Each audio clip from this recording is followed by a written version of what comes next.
Channel को subscribe करना ना भूलें और हमारे ताज़ा वीडियो सबसे पहले देखने के लिए बेल आइकन को दबाएं। Hello students, today's topic is basic terms of accounting. कुछ शब्द होते हैं अकाउंटिंग में जिनको लेके हम एंट्री बनाते हैं। अगर हमें उनके बारे में डिटेल में जानकारी पता हो तो हमें एंट्री पास करना आसान हो जाता है। जैसे कि एसेट्स होती है, लायबिलिटीज़ है, कैपिटल है, ड्राइंग है, एटसेट्रा। इनके बारे में हम जानेंगे और इनके इन वर्डों का अगर हम मीनिंग समझ जाएं तो फिर हमें एंट्री पास करने में ईजी हो जाता है और एक एक चीज़ें पता होती है कि कब कहाँ क्या डेबिट करना है, क्या क्रेडिट करना है। इसीलिए इनका मीनिंग समझना बहुत आसान है। चलिए शुरू करते हैं। First is asset. असेट क्या होती है? Asset refers to any valuable thing which is owned by the enterprise or any benefit which will come in future to it. Asset क्या होती है कि मतलब कि उस चीज़ को रेफ़र करती है जो एंटरप्राइज़ के द्वारा ओन करी जाती है, यानी कि किसी बिज़नेस के द्वारा उसको ओन किया जाता है। बिज़नेस के ओनर के पास क्या है क्या नहीं, पर्सनली उस वो चीज़ असेट नहीं कहलाती। बिज़नेस किस चीज़ को ओन करती है, लाइक बिज़नेस में फर्नीचर है, गुड्स होते हैं, मशीन है, लैपटॉप है, कंप्यूटर है, प्रिंटर है, ये सारी चीज़ें जो कंपनी ओन कर रही होती है उसे ही हम एसेट कहते हैं। या फिर कोई बेनिफिट है जो हमें फ्यूचर में आने वाला है वो भी हमारी असेट में ही आता है। मान लो किसी कंपनी में आपने इन्वेस्ट किया हुआ है और आपको पता है कि उसका आपको सालाना 20% 30% रिटर्न आपको मिलने वाला है, ये आपका बेनिफिट है जो आपका फ्यूचर में आएगा, तो वो भी आपका असेट ही कहलाता है। और ये इंक्लूड करता है कैश हो गया, आपका बैंक बैलेंस हो गया, फर्नीचर है, मशीनरी है, सम ड्यू ऑन कस्टमर्स, यानी कि आपने किसी कस्टमर को क्रेडिट सेल किया है, उसको आपको पैसा देना बाकी है, कस्टमर ने कहा कि मैं फ्यूचर में दे दूंगा, तो आपका फिक्स है ना कि वो आपको पैसे देगा, तो एक आपका बेनिफिट है जो फ्यूचर में आने वाला है। तो जो आपके डेटर्स होते हैं वो भी आपके एसेट ही होते हैं। और प्रीपेड एक्सपेंसेस, प्रीपेड एक्सपेंस जो खर्चे आपके हुए हैं वो आप पहले ही उनकी पेमेंट कर चुके हो। फॉर एग्जांपल आपका ऑफिस का इलेक्ट्रिसिटी बिल है, वो उसको आपने एडवांस में ही 2 महीने का पे करके रख दिया, तो आपको वो जो सर्विस मिलती है जो आप इलेक्ट्रिसिटी यूज़ करते हो उस पर आपका हक हो गया, यानी कि एंटरप्राइज का हक हो गया, तो अब वो सर्विस उससे लेगी, तो वो भी हमारी एसेट ही होती है। क्लियर? नेक्स्ट पे चलते हैं। नेक्स्ट होती है हमारी लायबिलिटीज़।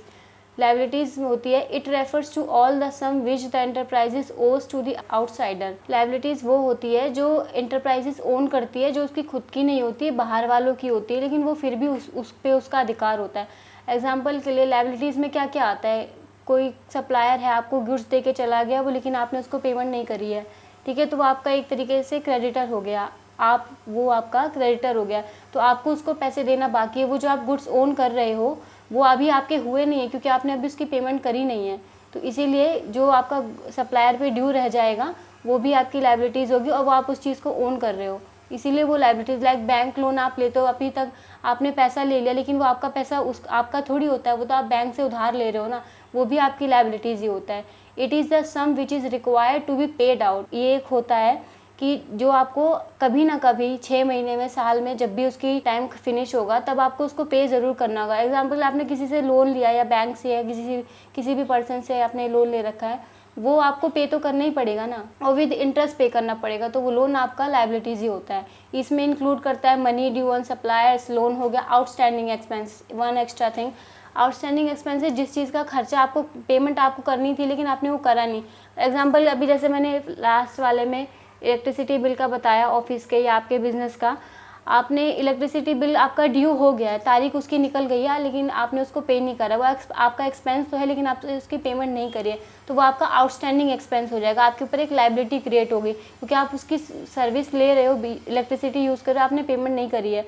ऐसे ही अगर मान लीजिए कोई, फॉर एग्जाम्पल, आपने कोई वेयर हाउस रेंट पे ले रखा है अपने सामान को, गुड्स को रखने के लिए, उसका भी रेंट आपने टाइम से पे नहीं किया, तो वो भी आपका आउटस्टैंडिंग एक्सपेंस है। जो खर्चे मतलब आपको करने हैं लेकिन आपने करे नहीं है, उसकी पेमेंट नहीं करी है, तो वही आपका आउटस्टैंडिंग एक्सपेंस है। ये सब लायबिलिटीज़ में आता है। ओके, नेक्स्ट होता है इनकम। इनकम क्या होता है? जो भी हम पैसे कमाते हैं उसी चीज़ को हम इनकम बोलते हैं। डिटेल में पढ़ते हैं। It represents increase in the economic benefit due to increase in asset. ये रिप्रेजेंट करता है इकोनॉमिक बेनिफिट के इंक्रीज में, ड्यू टू मतलब कि असेट में अगर हमारी इंक्रीज़ हो रही है, असेट हमारी इंक्रीज़ हो रही है, असेट में क्या कैश बढ़ता है हमारा, या बैंक बढ़ जाएगा, फर्नीचर, या फिर हमारे पास गुड्स बढ़ रहे हैं, हमारे किसी फ्यूचर बेनिफिट है, शेयर्स वगैरह खरीदे, तो सारी हमारी असेट होती है। अगर ये बढ़ रही है तो हमारा इकोनॉमिक बेनिफिट हमें हो ही रहा है। या फिर आपकी लायबिलिटीज़ कम होती जा रही है, यानी कि आपने किसी का लोन लिया, वो आपने चुका दिया, आउटस्टैंडिंग एक्सपेंस की पेमेंट कर दी, क्रेडिटर्स को पे कर दिया, अगर आपकी लायबिलिटीज़ भी कम हो रही है तो भी आपकी इनकम है वो। क्लियर? नेक्स्ट होता है हमारा कैपिटल। कैपिटल वो होता है जो पैसा ओनर जो है बिजनेस में अपने लगाता है। एग्जांपल के लिए आपको अगर कोई बिजनेस स्टार्ट करना है तो आपको बिजनेस में फर्नीचर लाना पड़ेगा। जिस चीज़ का बिजनेस स्टार्ट करो, एग्जांपल का आपने राशन की दुकान खोली तो राशन के लाने के लिए पैसे लगाने पड़ेंगे। तो जो भी पैसा ओनर अपने बिजनेस में लगाता है उस बिजनेस को चालू करने के लिए, वही पैसा जो होता है, वही अमाउंट जो होता है वो कैपिटल कहलाता है। ज़रूरी नहीं कि सिर्फ पैसा ही हो सकता है वो अपना गुड्स लगा दें, गुड्स भी लगा सकता है, फर्नीचर भी अपनी तरफ से लगा सकता है अपने बिजनेस में, सारी चीज़ें ला सकता है एक्सेप्ट कैश। कैश ही नहीं हुआ कैपिटल होता है, फर्नीचर लाया, मशीन ले आया, सारी की सारी चीज़ें जो है वो उसकी कैपिटल होती है। ओनर को कुछ ना कुछ पैसा अपने बिजनेस में इन्वेस्ट करना ही होगा अगर उसको कोई बिजनेस चलाना है तो। For running any business owner has to invest some money. अगर वो पैसा नहीं लगाएगा किसी चीज़ में तो वो बिज़नेस चालू ही नहीं कर सकता। तो यही हमारी कैपिटल होती है। अगर मैंने कोई बिज़नेस स्टार्ट किया, मैंने उसमें 50,000 रुपये लगाए तो वो मेरी कैपिटल हो जाएगी। ड्राइंग्स होती है एनी कैश और any valuable which is withdrawn bye owner from the business for his personal use. अभी कोई बिज़नेस का मालिक होता है, अभी उसको पैसा चाहिए होता है। मान लो मैं ही हूँ, मैं कोई बिज़नेस चला रही हूँ, मुझे पैसा चाहिए तो मैं अपने बिज़नेस में से कैश ले लूँ या बैंक से भी पैसे मैं ले सकती हूँ क्योंकि मेरा अधिकार है उसके ऊपर। अगर मैं बिज़नेस से कोई भी ज़रूरी नहीं है कि सिर्फ कैश ही लिया जाए। हम लोग कोई हो सकता है स्टेशनरी का सामान अपने घर ले जाए या कोई गुड्स है वो हम अपने घर पर्सनल यूज़ के लिए ले जाए। तो अगर हम अपने बिज़नेस से कोई चीज़ ले रहे हैं और अपने पर्सनल यूज़ के लिए, तो वो हमारी जो है वो ड्राइंग्स कहलाती है। और ज़रूरी नहीं कि सिर्फ अपने के लिए, अपने फ्रेंड्स के लिए, रिलेटिव के लिए, अगर आप भी उनके लिए भी कुछ कर रहे हो, बिजनेस से पैसा लेके उनको दे रहे हो तो वो भी आपकी ड्राइंग्स कहलाएंगी, ठीक है। और for the use of his family, friends and relative is called drawings. It includes cash withdrawn for private use, मतलब कि अगर प्राइवेट यूज़ के लिए कैश ले रहा है तो वो भी ड्राइंग है। इलेक्ट्रिसिटी बिल पे कर दिया ऑफिस हाउस, ऑफिस का नहीं, ऑफिस का पे करेगा तो वो तो उसका बिजनेस ट्रांजैक्शन ही कर रहा है वो, लेकिन अगर अपने घर का बिजली का बिल पे कर रहा है ऑफिस के कैश से तो भी वो उसकी ड्राइंग बन जाएगी। Payment of children's school fees, अगर उसने ऑफिस से पैसे लेके अपने बच्चे की स्कूल फीस भर दी तो वो भी उसकी ड्राइंग कहलाएंगी। गुड्स यूज़ कर लिया अपने होम कंजप्शन के लिए, घर में ऑफिस से सामान लेके घर में जाके यूज़ कर लिया उसका, तो वो भी उसकी ड्राइंग्स हो जाएंगी। क्लियर। नेक्स्ट है हमारा debtors. It represents those person और enterprises to whom goods have been sold or service have been rendered but the full payment is not yet received। Debtors वो होते हैं जिनको हम अपना सामान बेच देते हैं या फिर हमें उन्हें सर्विस प्रोवाइड कर देते हैं बट हम उनसे उनकी पेमेंट, हमें अभी तक उस काम के या उस सर्विस प्रोवाइड करने के पैसे नहीं मिले होते, कस्टमर ने हमें पैसे नहीं दिए हुए होते, ठीक है, वो हमारे डेटर होते हैं। They will remain debtors till the full payment is not made by them or any settlement is not made.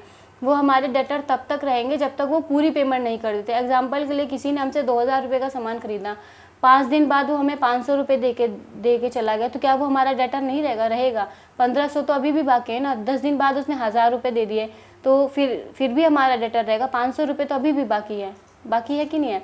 और जब वो पूरे 500 रुपये और दे देगा, जब पूरी 2,000 रुपये की पेमेंट हो जाएगी तब वो हमारा डेटर नहीं रहेगा। लेकिन अगर 100 रुपये या 1 रुपये भी बाकी है तब भी वो हमारा डेटर कहलाएगा।